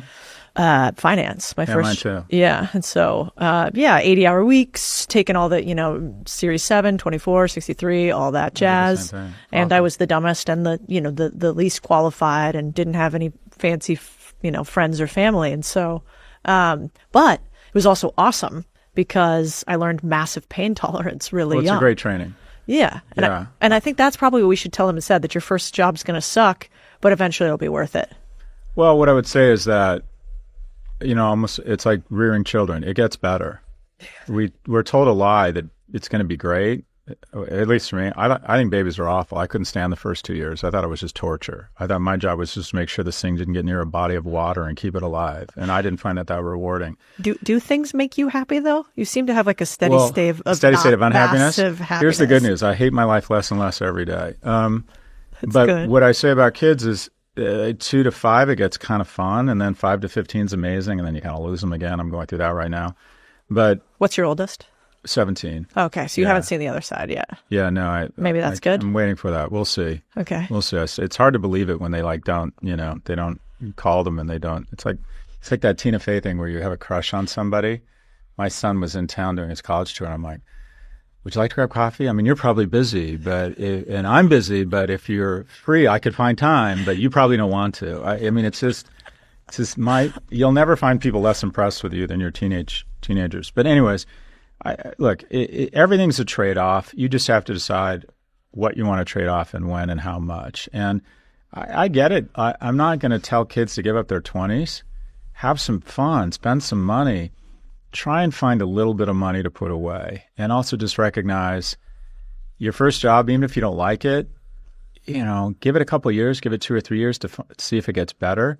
but also recognize you may not end up in your dream job right out of college. Few of us do, but that's a learning. I went into investment banking. I worked at Morgan Stanley. I hated it. They hated me. I was terrible at it. Totally. And that was a learning. But it was really good training because it gave me attention to detail. It gave me kind of the ability to suffer a little bit. It taught me a little bit about working in a large organization. It also told me I don't have the skills to be in a big company. I'm too insecure. Anytime people went into a conference room, I would think they were talking about me. I didn't have patience or maturity. If I met someone senior to me that I think was as smart as me, I'd get angry that they were making more. I mean, I just was too immature to handle a big company. And people romanticize entrepreneurship. I went into entrepreneurship as a defense mechanism. I'm like, I'm just not going to be successful. I met my stallmate from Morgan Stanley, who's been in investment banking for 30 years now. We were both very transparent about our wealth. We ended up in almost the same spot economically. He's endured much less stress than me. Right. If you have access to corporate America, the U.S. corporation is the greatest wealth creator in history. The reality is most of us don't have the skills. We don't have the patience. It's not easy to get up and put on a tie. It's not easy to go to corporate events and pretend to like the boss's husband. This shit is not easy. It's awful. And be thoughtful and be patient. And occasionally you're going to suffer injustice. People less intelligent and less hardworking are going to get promoted. There's injustice everywhere. But if you can endure those injustices, typically over time, the American corporation is a great way to get wealthy slowly. And the majority of entrepreneurs, I think, do it the majority of entrepreneurs are immigrants. They can't go to work for Google. They didn't get to go to work for Dartmouth. So when kids come to my office hours, they say, oh, I have an offer from JP Morgan, but I think of starting my own business. They think I'm going to break into song and say, go for the small business. I'm like, fuck that. JP Morgan, here you come. Well, it's true. I mean, I was at Goldman, I was a shitty little peon analyst back in the day for 2 years, and I hated my life for all 2 years of it. And to this day, 12, 13 years later, it's still like Codie Sanchez. Yeah, she's on these businesses. She's got this online thing. She also worked at Goldman Sachs. I'm like, that huge credibility. Huge credibility. And I hear they spend about $100,000 a year training new members. So that's probably the cheapest university you can get is a great training, is a corporate MBA, basically. It's a great, incredibly smart peers. Yeah. It's the way I describe it. It's like having served in the Marines. You're really glad you did it, past tense. Yep. But I've started a bunch of business, but what did I roll out first? That I was at Morgan Stanley. Yeah. Because we all are proud of our brands and the institutions, but anyone who right out of college can go get a graduate degree called a U.S. corporation, I would say do it. You might be good at it, and if not, it's going to help you zero in on what you're good at. And they do these crazy things called health insurance and retirement plans and training. First thing they did was they sent me to Columbia for this mini MBA. Yeah, I got my MBA at Georgetown through State Street. There you go. So same thing. I mean, it would have cost me $160,000 is what the executive program at Georgetown cost. That's crazy. It's crazy. And I had a hell of a time, but I think the most valuable thing I've ever done was work in corporations and start a business, not my MBA. I think that's, like everyone has a path. I describe business school for the elite and the aimless. Ooh. You're good at what you do. You're smart. You want to make money. You're disciplined, but you have no idea what you want to do. We all try to sound very focused in our business school applications, but if you were really good and knew what you wanted to do, you don't need a graduate degree. You just go do it, unless you want to be a lawyer or a doctor. That's a great point. Business school is for those of us who were trying to figure it out. Career switchers, like all the investment bankers wanted to be consultants because we didn't want to give up the money. We just knew we hated investment banking. All the consultants wanted to be investment bankers. You would think we'd get together and be like, hey, it sucks over here. But it is a great way to figure out sort of what you'll like more and also get a great credential. For the first time, business school is not a no-brainer. When I applied, it was a no-brainer. Tuition was $2,000 a year. Yeah, my total tuition at UCLA and Berkeley as an in-state student was $7,000 for 7 years, total tuition. And 76% admissions rate at UCLA. I graduated with a 2.27 GPA, true story. And Berkeley let me into graduate school.